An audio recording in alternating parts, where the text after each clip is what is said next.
You wake to find yourself suspended in impossible space. Stone fragments the size of buildings hang frozen around you, caught mid-fall in their eternal descent, as if some cosmic hand pressed pause on reality itself. Lightning crackles through ancient air that tastes of ozone and ages past, illuminating ruins that defy every law of physics you thought you understood. This is Farum Azula, the crumbling city beyond time, and nothing about your arrival here makes sense. Welcome, lore seekers, to another deep dive with Keen 7 Lore, where today we're unraveling one of gaming's most enigmatic temporal anomalies. The moment you materialize in Farum Azula after committing the cardinal sin at the Forge of the Giants, you know you've crossed into something far stranger than just another legacy dungeon. The very air here feels wrong, ancient beyond measure, yet somehow frozen in a single eternal moment. Massive chunks of architecture float, suspended in defiance of gravity. Tornadoes of golden sand spiral endlessly upward, and through it all, that storm, that impossible endless storm, rages at the heart of everything. But what exactly is this place? A city that exists, yet doesn't, visible from Miquella's tower, yet somehow beyond the reach of time itself. A realm where the same person can exist in two places simultaneously, where death doesn't quite stick the way it should, and where the burning Erd tree you just set ablaze can be seen in the distance despite this place supposedly existing outside the normal flow of history.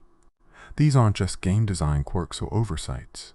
Every contradiction, every impossibility, every mind-bending paradox points toward a truth more complex than simple temporal displacement. Consider what we know from confirmed canon. The Old Lord's talisman tells us this ancient royal city has been slowly crumbling since time immemorial, while in the same breath describing the storm beyond time that rages at its center. The remembrance of the Dragon Lord reveals that Placidusax, the two-headed Dragon Lord whose broken form we find at the storm's heart, was Elden Lord in the age before the Erd tree itself. His god fled, abandoning him, and he has waited in this place ever since, suspended in eternal anticipation of a reunion that will never come. These aren't just atmospheric descriptions, they're clues to understanding what Farum Azula actually represents in the cosmic order of the lands between. The crumbling eternity of Farum Azula presents us with our first major paradox. How can something crumble forever without ever finishing its collapse? Walk along any of the precarious bridges connecting the floating segments of this city, and you'll see the answer displayed in breathtaking detail. Chunks of masonry hover motionless in midair, frozen at the exact moment they broke away from their structures. Entire towers lean at impossible angles, supported by nothing but the temporal stasis that grips this place. The rubble beneath your feet shifts and cracks with each step, yet never quite gives way completely. Its destruction captured in amber, decay stretched into infinity. The architecture itself tells a story of unimaginable grandeur reduced to eternal ruin. These weren't simple buildings. They were monuments to dragon civilization at its apex. Colossal pillars carved with draconic motifs stretch upward into the churning storm clouds. Bridges wide enough for ancient dragons to land upon span chasms that seem to drop into void. The scale of everything here dwarfs even the impressive structures of Landel or Raya Lucaria. This was built by and for beings of immense size and power. Creatures that ruled the world before the Greater Will planted its golden parasite in the heart of reality. Look closer at the stonework, and you'll notice something unsettling. The decay isn't uniform or natural. Some sections appear freshly broken, edges sharp enough to cut, while adjacent areas show weathering that should take millennia to achieve. It's as if different parts of the city are experiencing time at different rates, or perhaps experiencing different times altogether. The confirmed canon from multiple item descriptions uses that specific word, crumbling, with deliberate repetition. The ruins. Greatsword adds another layer to this mystery, stating that it crumbled when struck by a meteorite, using that same distinctive verb that appears nowhere else in Elden Ring's vast item descriptions, except in reference to this impossible city. This brings us to the storm itself, that golden maelstrom of sand and lightning that defines everything about this place. Unlike any natural weather phenomenon, this storm doesn't move or change. It simply is, has been, and will be centered precisely on the arena where Placidusax waits in his timeless vigil. The ancient dragon lord doesn't just sit at the eye of the storm. Evidence suggests he might be its anchor, the focal point around which this entire temporal anomaly revolves. When you approach his arena, crossing that threshold where even the distorted time of Farum Azula gives way to something stranger still, you're not just entering a boss fight. You're stepping into a pocket of preserved history, a bubble where the age before the Erd Tree still exists. The age before the Erd Tree, let that concept sink in for a moment. Everything we know about the lands between, every major faction and power structure, every demigod and their elaborate schemes, all of it came after what we see preserved here in Farum Azula. The Greater Will, the Two Fingers, the Golden Order itself, all of these forces that seem so permanent and eternal are actually relatively recent arrivals compared to what ruled from this crumbling throne. Placidusax wasn't just any Elden Lord, he was the first we know of, serving a god whose name and nature have been so thoroughly erased from history that even the most detailed item descriptions refer to it only as fled. The dragons that ruled from Farum Azula weren't the drakes and worms we encounter throughout the lands between. These were the ancient dragons, beings of stone and storm, possessed of intelligence and culture that rivaled or exceeded anything that came after. The dragon cult incantations and their associated seals confirm they wielded red lightning as a weapon, distinct from the golden lightning the Golden Order would later attempt to harness. They had their own religious practices, their own understanding of death and life, their own relationship with the fundamental forces of reality. The Beastmen who still inhabit Farum Azula, with their crude weapons and primitive appearance, were actually their clergy beast clerics who conducted intelligence and served the ancient dragons in their incomprehensible rites. If you're finding this exploration valuable so far, consider subscribing to join our growing community of lore enthusiasts who delve deep into gaming's greatest mysteries. Your support makes these comprehensive investigations possible, and there's so much more to uncover in the storm beyond time. The concept of the storm beyond time deserves careful examination because it represents something unique in Elden Ring's cosmology. Miquella's needle, that unfinished masterwork capable of subduing the influence of outer gods, can only be used in the heart of the storm beyond time, said to be found in Farum Azula. This isn't just a gameplay requirement, it's a lore revelation of staggering implications. Miquella, the most brilliant of the demigods, specifically designed his god-defying needle to work only in this place where time itself breaks down. Why? Because here, in this temporal anomaly, the normal rules that govern divine influence don't fully apply. Think about what this means. The needle doesn't just need any special location, it needs a place where causality itself becomes negotiable, where the iron laws of cause and effect that outer gods use to exert their will can be circumvented. The storm beyond time isn't merely a poetic description, it's a technical classification of a space where temporal mechanics function differently.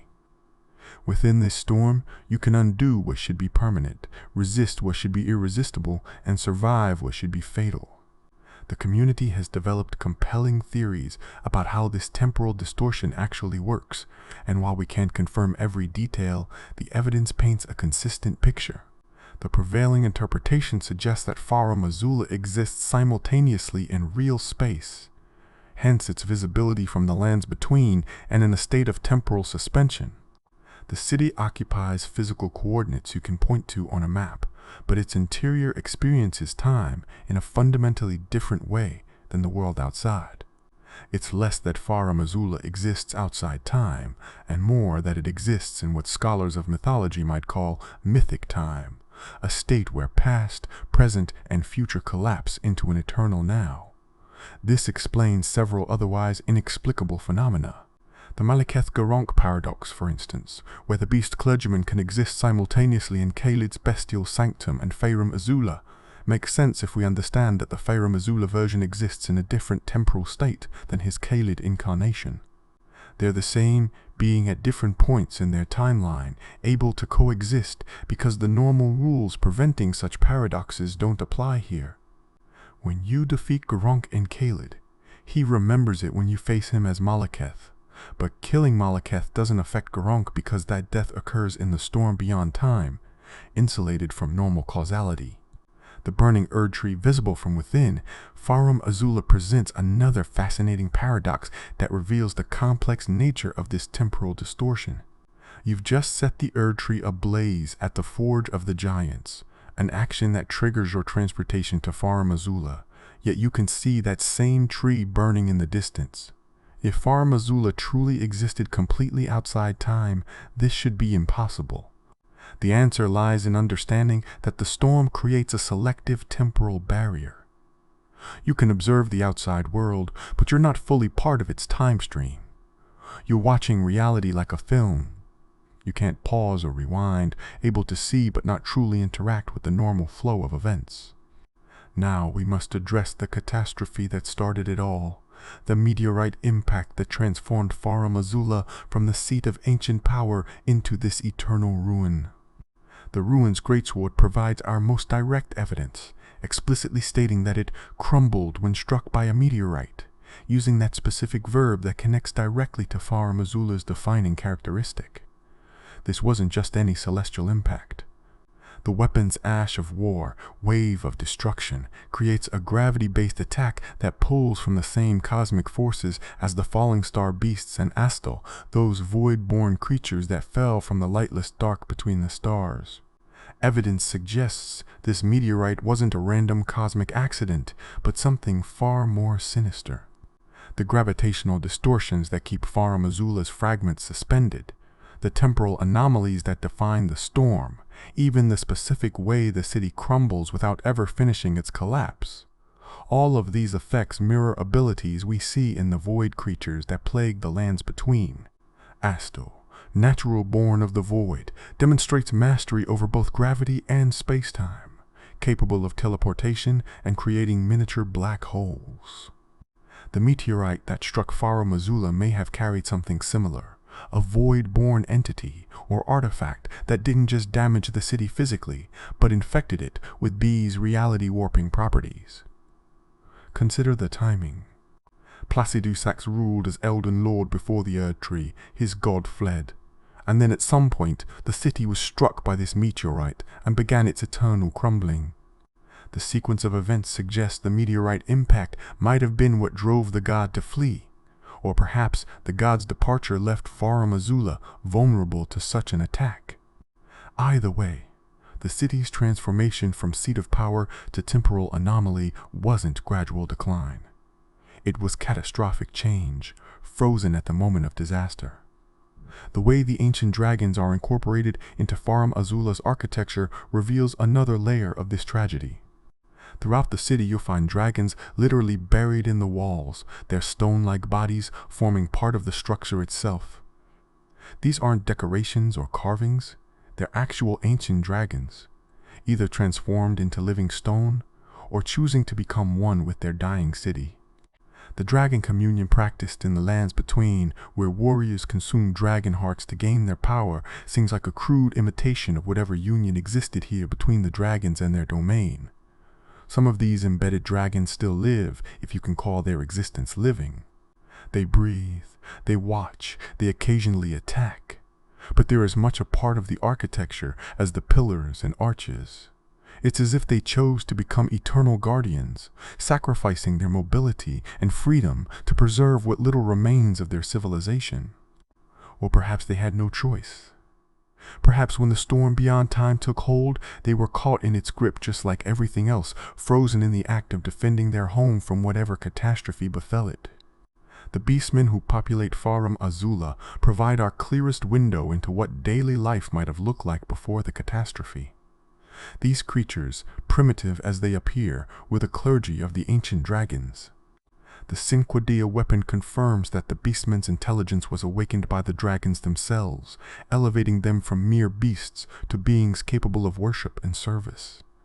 They wielded weapons and practiced faith, conducting the religious rites that maintained the dragon's divine order. Now they're trapped in the same eternal moment as everything else, endlessly patrolling ruins they can never rebuild, defending a civilization that will never recover. The Beastmen clerics still carry their sacred implements, still perform their ancient rites, but to what end? Their gods are dead or fled, their city crumbles around them, and time itself has abandoned them to an eternal present. Yet they persist, whether from loyalty, programming, or simply because in a place beyond time, even giving up becomes impossible. The presence of the Godskin apostles in Farum Azula adds yet another layer of temporal confusion. These servants of the gloam-eyed queen, who was defeated by Maliketh in the early days of the Golden Order, somehow maintain a presence in this place that predates the Erd Tree itself. The conventional timeline would make this impossible, but the storm beyond time doesn't respect conventional timelines. The Godskin presence might be another temporal echo, like Maliketh Gurranq, existing here, because Farum Azula's unique properties allow beings from different eras to coexist. Or perhaps their presence hints at something darker. The gloam-eyed queen wielded Destined Death before Maliketh sealed it away, and Maliketh brought that same rune to Farum Azula for safekeeping. Could the Godskin apostles have always been here, waiting in this place beyond time for their queen's eventual return? The game never gives us definitive answers, but their presence in the crumbling city suggests that the temporal anomalies of Farum Azula attract those who seek to subvert the natural order of life and death. This brings us to the crucial question of why Maliketh chose Farum Azula as the hiding place for Destined Death. On the surface, it seems like an obvious choice. A nearly inaccessible location suspended beyond time would be the perfect prison for a concept the Golden Order wanted erased. But the deeper implications are staggering. By placing Destined Death in the storm beyond time, Maliketh didn't just hide it, he removed it from the normal flow of causality. Death itself became frozen, unable to properly function in the lands between, leading to the stagnation and undeath that plagues the world by the time we arrive. The rune of death's presence in Farum Azula might actually be what sustains the temporal anomaly. Consider that death is the ultimate expression of time's passage. Without death, there can be no true change, no progression from one state to another. By containing Destined Death within the storm beyond time, Maliketh created a paradox that reinforces itself. The storm preserves, Destined Death in stasis, and Destined Death's presence maintains the storm's temporal distortion. It's a perfect prison that requires breaking fundamental laws of reality to breach. This interpretation gains support from what happens when we finally defeat Maliketh and unleash Destined Death. The lands between don't simply return to a natural cycle of life and death. They're plunged into ashen chaos. The Erd Tree burns but cannot die, Langdale is buried in ash that falls like snow, and the world enters a state of apocalyptic transformation. It's as if releasing Destined Death from its temporal prison causes all the suspended death and change to cascade through reality at once, centuries of stalled time catching up in a catastrophic rush. The journey to reach Placidusax himself requires a leap of faith that serves as a perfect metaphor for the entire Farum Azula experience. You must lie down in an empty grave, surrounded by the bones of ancient beings, and somehow transport yourself to an arena that exists in an even deeper layer of temporal distortion. This isn't just a boss fight entrance. It's a ritual death and rebirth, a willing submission to the storm beyond time that allows you to reach its very heart. When you finally face Placidusax, you're not just fighting a boss, you're confronting the living embodiment of an entire age of history. His arena exists in a pocket of preserved time, where the ancient order still reigns, where the storm shows you glimpses of Farum Azula in its prime. The massive Dragon Lord, despite missing 3 of his original 5 heads, wields power that predates, and in some ways surpasses anything the Golden Order achieved.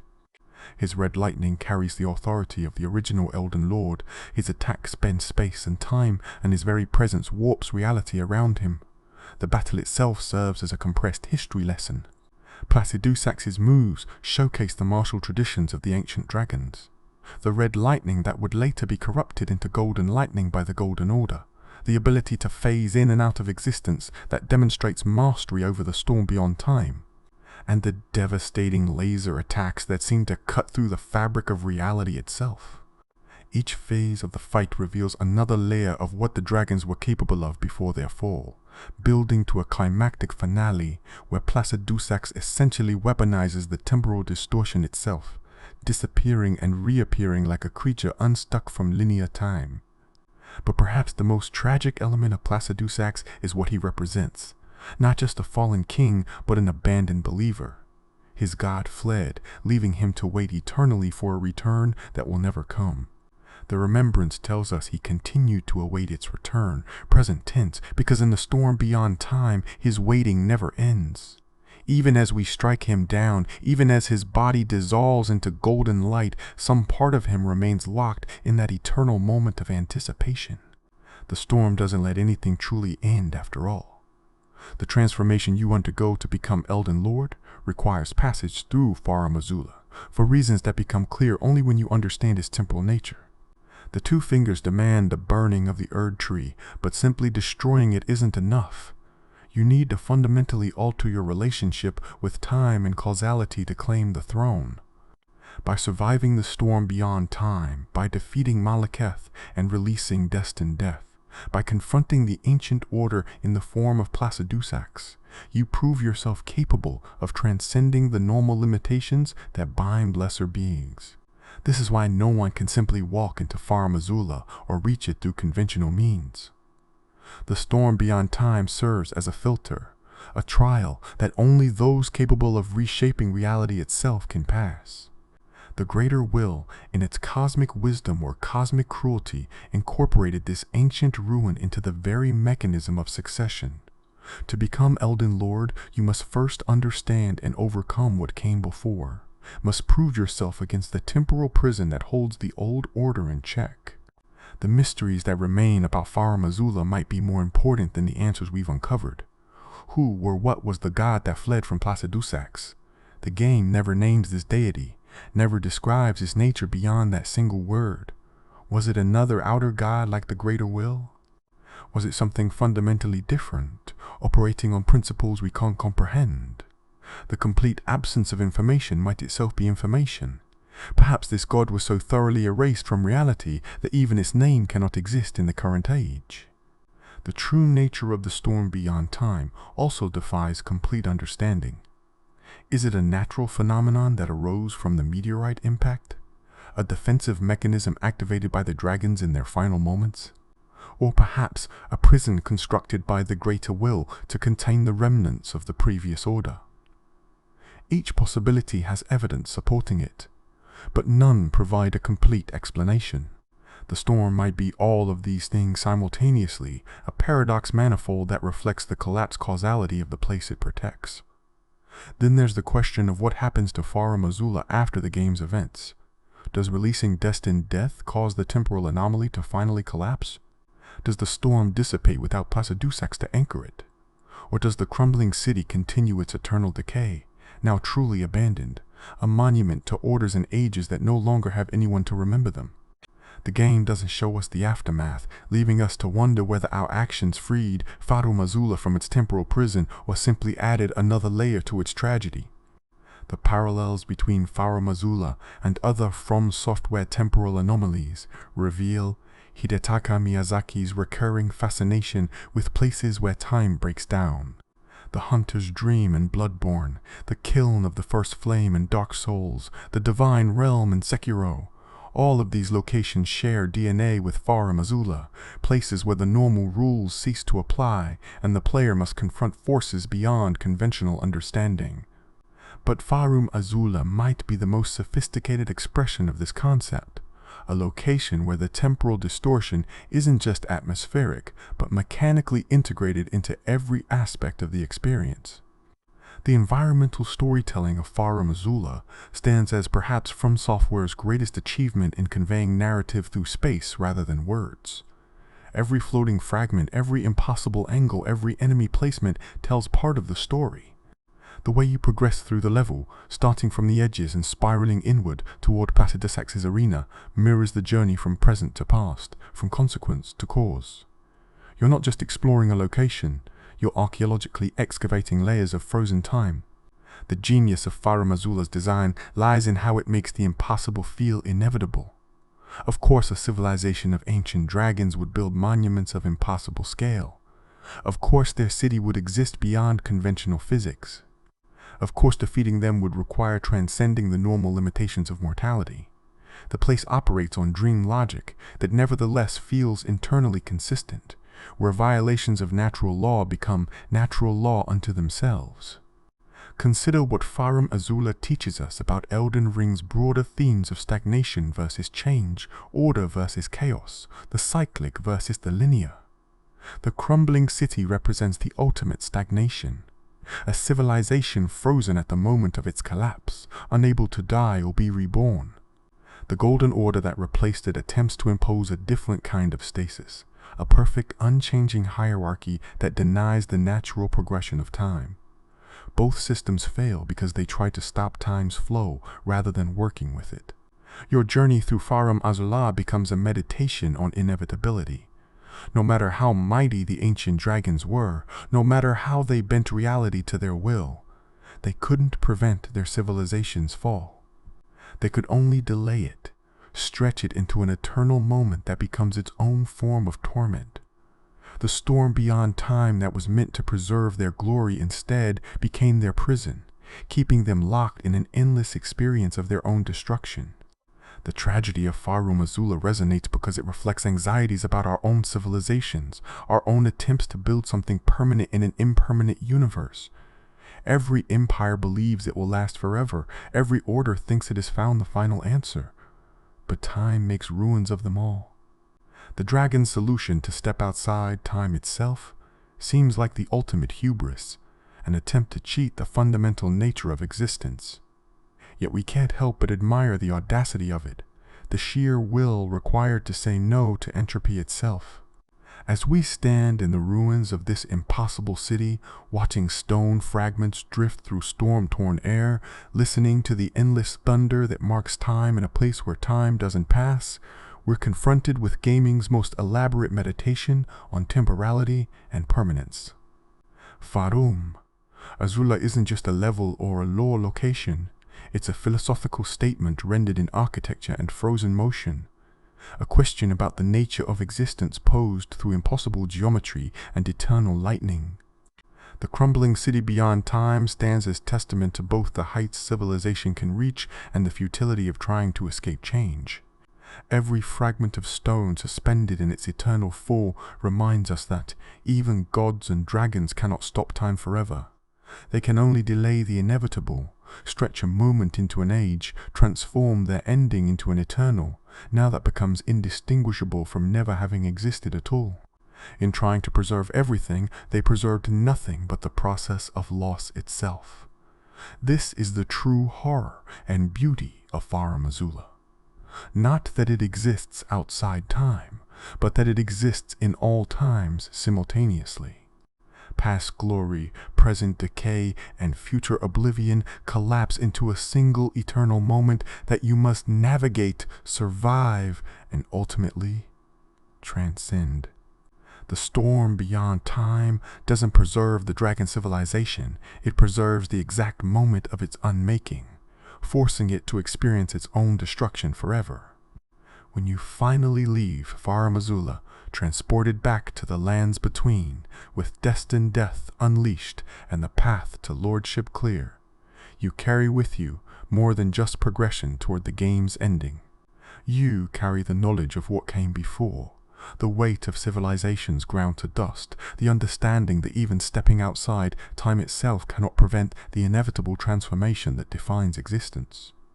The dragons tried to build an eternal order and created an eternal catastrophe. The Golden Order tried to improve upon their design and created a different kind of stagnation. What will you create, knowing what you now know? Thank you for joining me on this deep exploration into one of gaming's most intricate temporal anomalies. The crumbling city of Farum Azula stands as a masterpiece of environmental storytelling, mythological depth, and philosophical complexity that elevates Elden Ring beyond mere fantasy into something approaching interactive literature. If this investigation into the storm beyond time has enriched your understanding of the lands between, please consider subscribing to support the channel and ensure we can continue these comprehensive explorations into gaming's deepest mysteries. Share your own theories about Farum Azula's mysteries in the comments. Does the god that fled still exist somewhere? What was the true nature of the meteorite? How does the storm beyond time actually function? Your insights and perspectives make these investigations richer for our entire community of lore seekers. Until we meet again in another deep dive, remember that in the lands of gaming's greatest stories, sometimes the most profound truths hide in the impossible places, the crumbling eternities where time itself becomes just another rule to break. This has been Keen 7 Lore, and I'll see you in the next investigation into gaming's greatest mysteries.